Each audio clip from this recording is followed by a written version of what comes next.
to be doing some testing today. As my last video showed, I had some issues.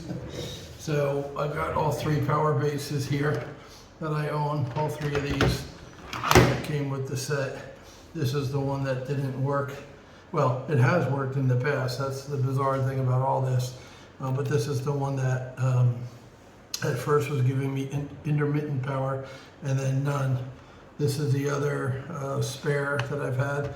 I don't believe I've ever used this one on the track, so might as well test it, see what I have. And this is the one that was on the track originally. I've got the Chaparral, good old faithful, mainly because it has lights. And when I was testing out the new oval, the lights were flickering, which showed me low power. So first thing is, this is the American power pack with the American plug. So I had to, we're an American plug. We're coming to your town to help you party it down. We're an American plug. So I have a converter that I brought from the States with me. And we're going to turn it on and see if we got power.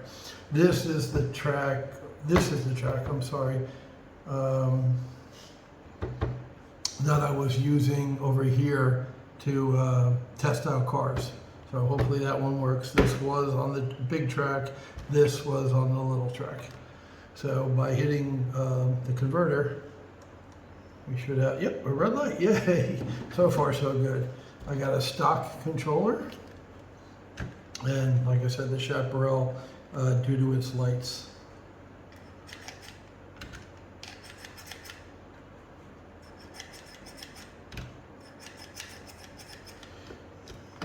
Interesting.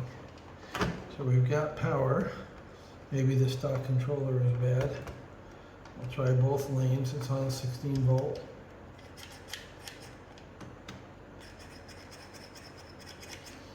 Alright. One last thing. I will try the aftermarket controller. Trying to eliminate everything I can that could be wrong.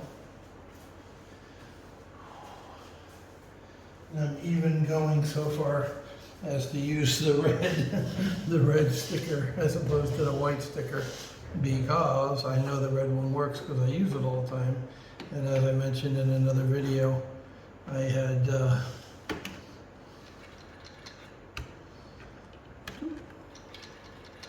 nope. So we are not transmitting power to the track, even though we have red on. All right, so that's one track we need to F with or look at. Try the next. So if this was on the big track, that begs the question, how did the big track ever run? I don't know. Let's do the little track, which once again worked with the aftermarket power supply, but not with, and that could be too, is we'll find out at the end of all this, that this power supply, the American one, is bad, as well as the UK one that I was using.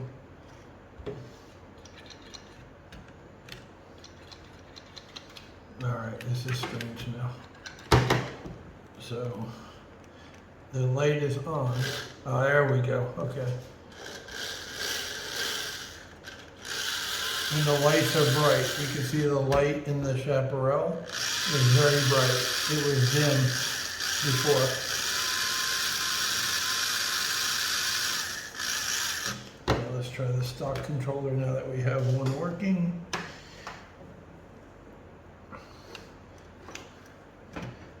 And then the next step would be to replace the American one with the UK one and see if that is in fact the problem. Yeah, we're good. Bright lights, everything works. Stock controller, stock car. So now the only thing I'm going to change is the controller, the American controller to the UK controller. But before I do, let me test the other track. Get my last one over here while I have that plugged in and working. And then I can go back and test the other one.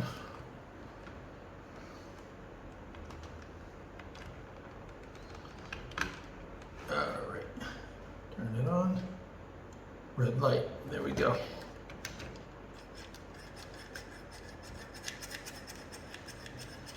Interesting. So with, okay. So for some reason,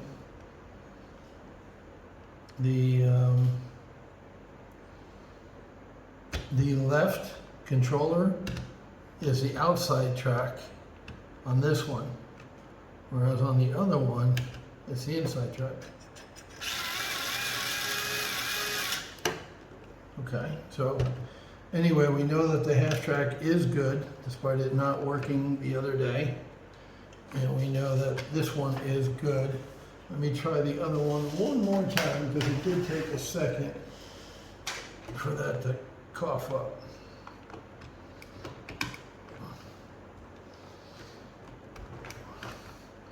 Troubleshooting.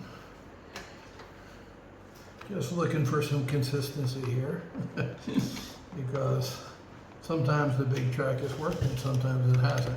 Sometimes the little track works, and sometimes it hasn't. Helps if you turn the power on. There we go. Yeah, see, we got red light. That should be working. That's bizarre. Okay, so this one we know is bad. I can eliminate that from the equation and mess with it. Now, while I have these two tracks working, the small one and the other big one, let me go ahead and replace the American transformer, stock transformer, with the UK one. All right, let's try out the UK one. And if this turns out to be bad, it just means that the one that I cut, because I'm a genius or an idiot, depending upon the day, this probably works, because obviously when I first got the track, before I got the aftermarket PSU, I was using the stock Hornby transformer. I thought I was using two, but I might have been only using one. If this doesn't work, we'll see. So turn it on, red light, red light. Okay, let's see if it will do the car. All right, so ladies and gentlemen, you saw this transformer. Aha, okay, watch this. See the red light? Watch this, I push down the transformer and it goes in and out. Interesting. You would think with a better connection it would stay, but when it's looser, it's working. Interesting. Yeah, we got the bright lights, whereas yesterday, at first these lights were dim, the cars were very slow, and then this red light was flickering, which it still is. Okay, when I power the car, here we go. When I power the car, watch the red light. See it? It's brighter and then it dims.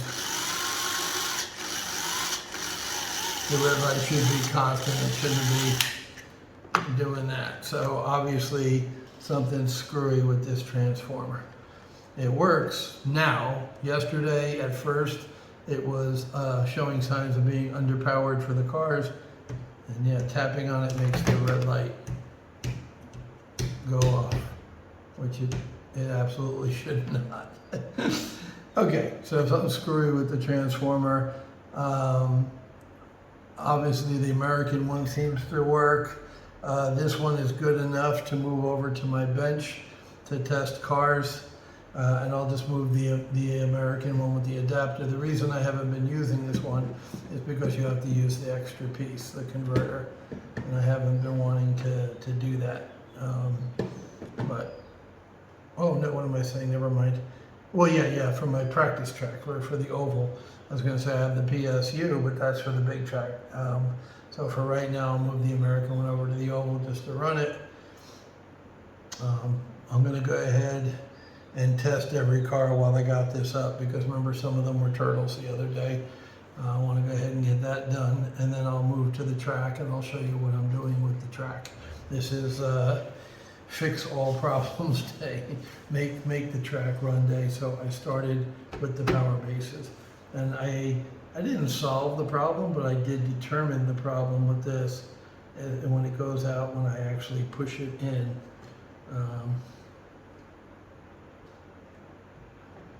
yeah, these are cantankerous because I have to use a tie adapter, so they are not very stable, and I think that's part of the problem with these things, with these huge adapters. So that could be it right there. But anyway, the next part of the video will be what I'm doing with the track itself. I just wanted to make sure I was getting reliable power, A, from the stock transformer, and B, from all three bases. I've already eliminated one base. I'll mess with that and see if I can get that working, but not today.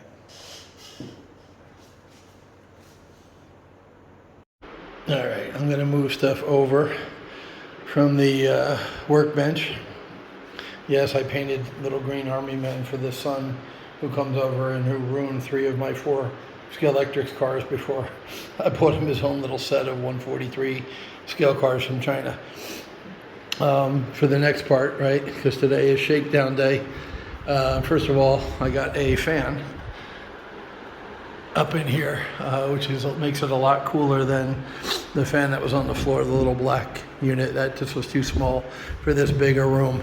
Haven't changed the layout yet. I just took the power strip out to test it. It tested good. The pits stop. I went ahead and painted the tools, the vise, the little dude in there with the gas can. I glued in the drain pipe on the back, the little red drain pipe. Glued in the toolbox, the chest in the back. Glued in the tools and the top. Painted the fuel hose. I painted it gray to kind of match the gray building, and then black for the hose, and silver for the tip. Like I said, not much of a painter. Painted the jack. Everybody here is in blue coveralls, so they're kind of like the same team. That's the idea, or whatever. You know, once again, I have fun with the little figures. To me, that's part of the deal. I painted pretty much everybody who was unpainted. You see, there's like a reporter with like a phone and like a laptop, or yeah, this is supposed to be 70s Le Mans. I get it. So he's what you call an anachronism. He doesn't belong there. And then a dapper gent in a lavender blazer. And then once again, this is supposed to be the press, so they got binoculars, cameras, whatever.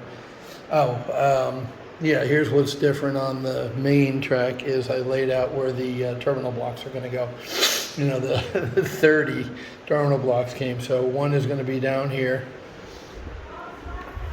There's the little walk-in bridge for now. I'll probably wind up moving it, but for now it's there. The main terminal is going to go there, kind of in the center.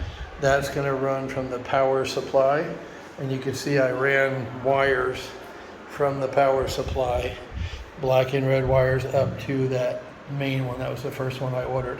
Then from that main one out to that distribution block. I'm going to put another block in there right now, even though I don't have the wire to run to it. Just, you know, maybe for later purposes to hit that straight away if I need to. The second block is down here, so it's going to be screwed underneath the table and wire run to that. The third block, it's kind of hard to see because I had all this crap here in the middle. I stacked it and organized it right here. It's the third block. So that's going to go towards the end of the second table. Now, right now, that won't be hooked up because, you know, I've got the test oval here. Now, what's different today with the test oval? Well, it grew bigger. As I said the other day, I'm a car guy. We like bigger, faster, more, gooder, better, whatever.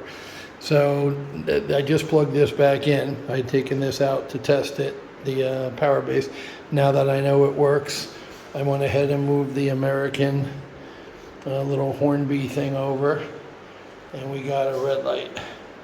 So that converter is plugged into the tie power, which is 240 volt, 50 hertz, and converts it over to 120 volt, 60 hertz. So it's made by Hornby, but it's for the American market. So we got power. So we're going to shake the track down, and I'll show you how to do that on this track, because even though I have expanded it and just gave it a little doodad here, a couple quick turns, I took out the crossover track. It's around here somewhere. Now underneath, it's buried underneath my stack. Everything was a mess in here, so I went ahead and stacked it up neatly. But basically, by extending this, I do get a nice long straightaway down the bottom. I still got to connect a little half track back there, and the only 2 quarter tracks straights I had left needed work, so I actually took them over to my bench to give them the pumice stone, the rail cleaner, before I plug them in. That's the little missing half track, but I do have a nice long straight going down the back, and then I got some curves here. The reason I put the curves in the front is for marshalling. When I stand here at the power base and pull the trigger, if a car falls off, it's likely to fall off here in the curve section. So that was the reasoning with putting the curves there and the straight back there. Could I make it bigger? Sure, but this is good enough. As long as I have more than 1 or 2 straights to blast down, I'm good. This ought to be fun. Oh, that's what I need to do. I need to put in the lap counter. I didn't even think about that. So, oosh, okay. Yeah, I definitely positively want the lap counter in here, because this is big enough now, the almost 8-foot run, because you got to take out the curves. Call it 7 foot, or a little bit under 7 foot. That's a nice long run, so I can really test these cars and see what they can do and compare them to each other. This is kind of like a set track too, really. I mean, the first one, I don't know any set that only gives you 2 straights and 4 curves or whatever. So this is more like what you would get in a set, I think. So, well, I'm going to test it after I finish cleaning the 2 quarters to make a half. Somewhere I got to reconfigure and take out a straight and add another half for the lap counter. I'll figure that out. Maybe take out one of the curves or something. I'll figure it out. There is a half back here, and I can take that out and then maybe fill a straight in down there. That might work. And then replace a straight here with the lap counter and that half there. It's probably what I'll do. Anyway, I just wanted to show you. Oh, the other small change over here is the grass is off. And it's just sitting here on the side, folded up. I did that for the distribution block to make it easier to see where to drill the pilot holes down from the top and then screw it up from the bottom. To run the wires. And once again, you can see I ran the wire here too to the distribution block. I got more wire on order for there, and also for the control panel for the controllers. So I have to take the grass off of there. I'm not looking forward to it because it's a lot harder than it was for this one. This one I literally pulled the grass off of the track, the old oval still on it. It's going to be a lot more complicated with that. Let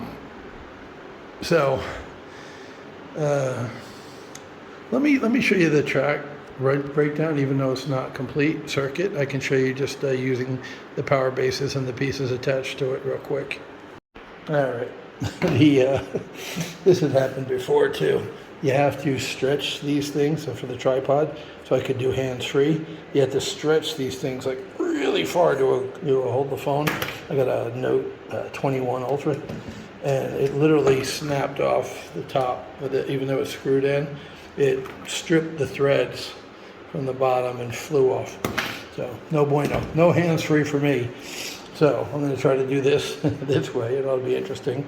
Once again, there you go. I was going to say the spoiler on the chaparral helps, and then as I went to lift up the spoiler, it came off the car. Guess it's not glued down for accidents. A lot of people do that with cars with spoilers. They leave them. Remember I told you with the GTE, Jeff, who bought it for me as a birthday present, said you have the option of gluing the spoiler in or leaving it out, because of accidents. Anyway, I'll hold it up and I'll pull the trigger. We got power. Boom. Literally move it to the next track. Still got power. Move it to the next track. We still got power. Move to the next track. It's got power. And you literally do that around each piece of track to see if that track is good or not. If it comes on slow, or the power is low, or the lights flicker, you've got a connection problem on that track. So first thing, of course, clean it down, wipe it down with a damp rag. Use the rail cleaner if you have that. Use metal polish if you have that. Check the braids on the car. This is obviously a brand new car, except for when I've run it around my tracks. So the braids are good. If the braids are good on the car and you've polished and all that, check the physical connection on the track. And what we're talking about there, you put two pieces of track together. And one thing I noticed when I took the grass off, when I was putting this part of the track together, it goes together much easier when it's on wood and not that grass. All right, so you snap those two pieces together.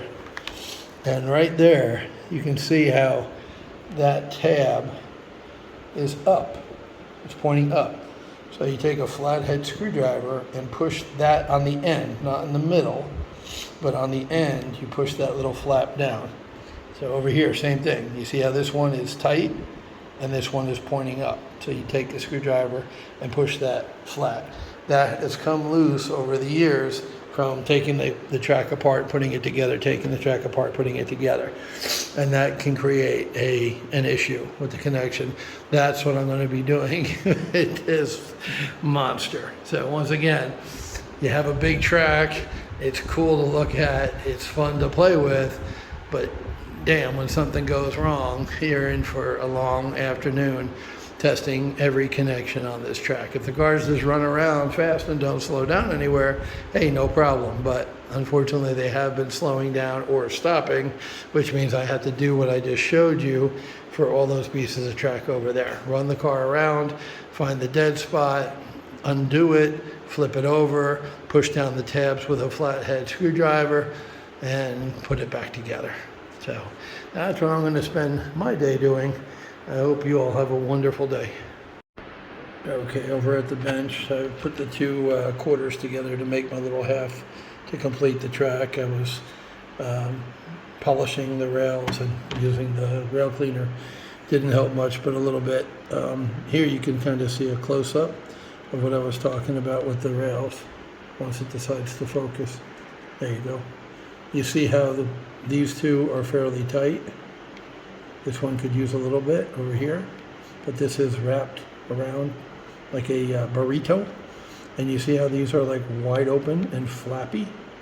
So you're going to take a flathead, as I said, and push on the side that's open, which is the outside.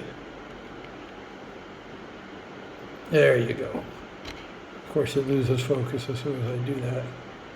But yeah, that's what I'm doing, is pushing down on this outer edge to wrap the burrito.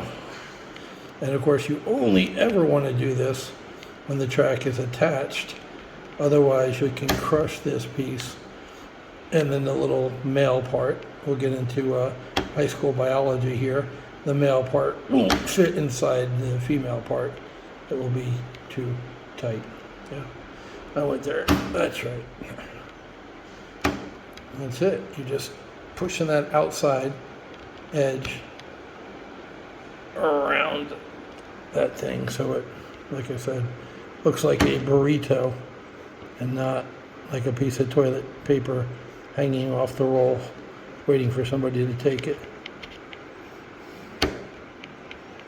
And you do hear a little snap when you push that down like that. There you go. And oh, same over here. It's really bad over here. You can see. Same, see? So on the outside, pushing down on the outside, which is near me on this one. It's having a lot of trouble focusing, of course, because I'm doing detail work. And my little tripod is broken. So that's it. Now you can see why it can take some time to do this for every connection, especially if you're using used track, older track like I am.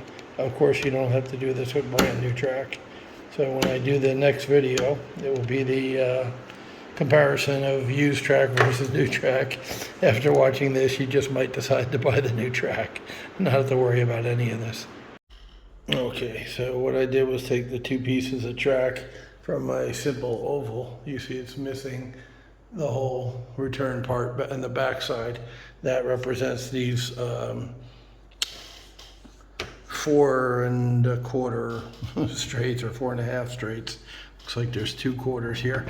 So I'll give you a real extreme example. Like, I think I found the reason this track was dead. You see how high that one is right here on this side? If it will focus, there you go. Don't move it again and it will focus. Auto focus, auto focus. There you go. See how it's like waving like a flag up in the air? So that should be down. Now I'm not pushing that down because, do you remember what I said in one of the first segments of this video? Class, anybody remember? You never adjust that without the male tube from the adjoining track pushed in. Otherwise you can collapse that down and the plug won't go in. You want it snug, but you want it to be able to go in. So I won't tighten that one down until these two pieces of track are attached. But that's probably why the car was dead right there. You can see that's not bent down at all. Right there, yeah, so that's a good shot of it. See, it's sticking up in the air like whee. it's like a ramp. It's like a 30-degree angle. It's crazy. So that's as good, and over here too, same thing. That's as good an example as I can show you of what's wrong with your track. I found a different tool than the small screwdriver to use to adjust these. I find it easier. It's just needle nose pliers, because this has more surface area than the screwdriver. So here's 2 more candidates right there. You can see that one is pushed up, so I just push it down. Once again, not in the middle, but on the end, toward the outside, right? Not here, not in the center, but on the outside where it's flapping up, you want to push it down.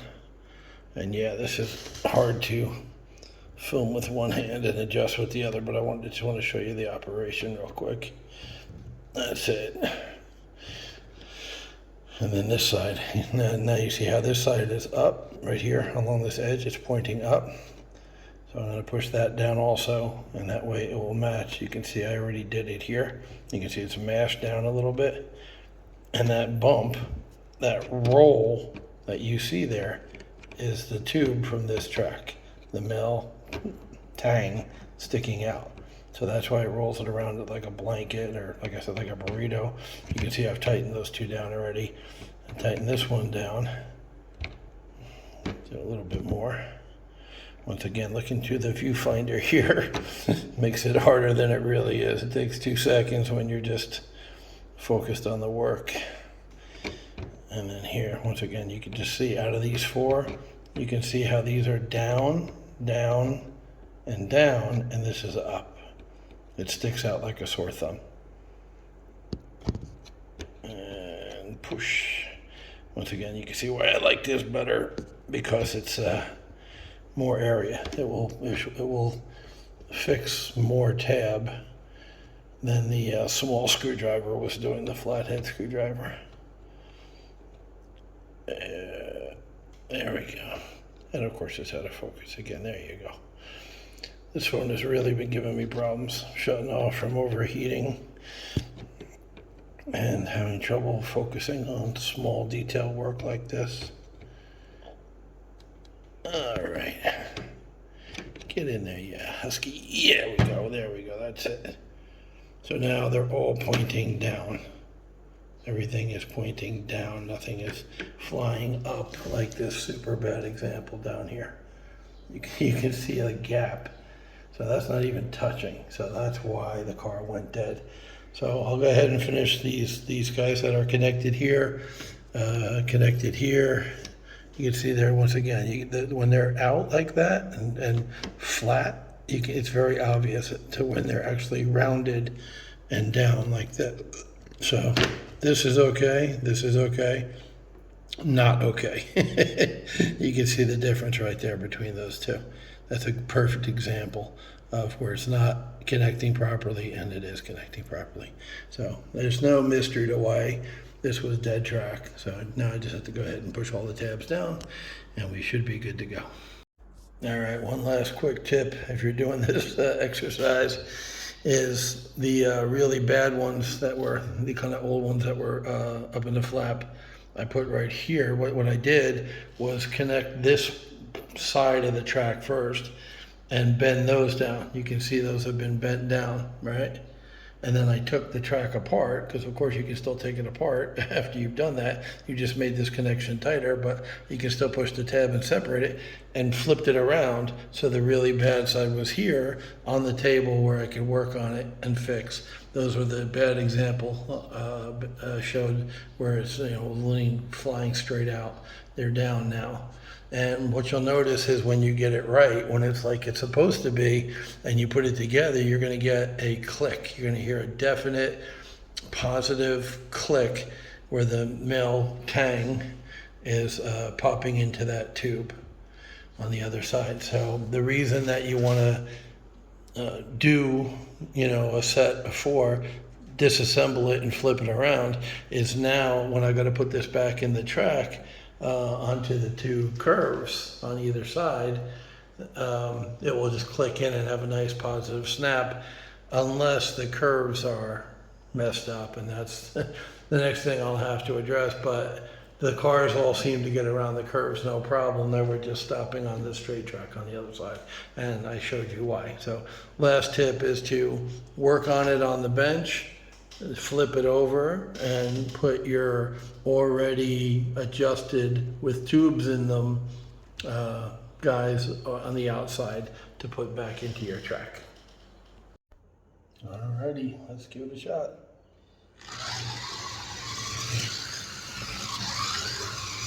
Alright, yay! I got a simple set working right out of the box. Okay, we got another dead spot, this time over here on this side of the track. It looks like one piece of track, but the rest of the track seems to be working. The car is very slow, so I'm going to try another car just to see if the track still is having issues, or is it just the car? It's getting faster now. It's warming up. There we go. And it's going past the dead spot, but I know there's a dead spot. It's a good stop. A little white Camaro. Cool. All right, let me try another car. All right, my favorite and yours, GTE. Let's go, baby. Wow, quicker, much quicker. So, whoa, off the track quicker. So, when I moved the motor and glued it down, I might have made the pinion to the spur too tight, because that would explain why the Camaro is so slow. Let's try the Nighthawk real quick. My other favorite little car. Seems to go around on the tracks no matter what. Okay, that was an interesting start. Come on. Wow. So the Camaro made it around, but the Nighthawk didn't. Interesting. Very interesting. All right, well, since the Camaro got around, I know cars get around here now. Have to see what's going on with the Nighthawk. The lights barely came on. The power's on, everything looks good. And in fact, the GTE went off the track. It was running so good and so fast. So I'll see what's going on with the Nighthawk. I don't think, obviously nothing's wrong with the car. It's a brand new car. It's got new brushes. It's got new tires. So I'll figure that one out. But I got my little test oval, which is cool. Obviously it's the two. That's the new change is I put the two tables together to make a test track. So it's a little bit more exciting. And I'm going to be able to do laps and go through each car. And I did another little quick video on working on two of the cars on the bench today. So now that I have enough of a stretch of the track to really kind of let the cars go a little bit, I can start tuning the cars and tweaking the cars. And eventually I'll keep attacking the track, the big track, like I did with the small track, and work out all the kinks until all the cars can run the whole track, the big track. And at that point, I'll take this apart and start tying it in, you know, break it over there coming out of that bank and bringing it down onto this board. And same thing here, coming from this straightaway, transitioning down to here and using all this. And a couple people have mentioned in the comments, what about elevation? And yeah, definitely. I got all those bridge supports right there in the bag. I will use them.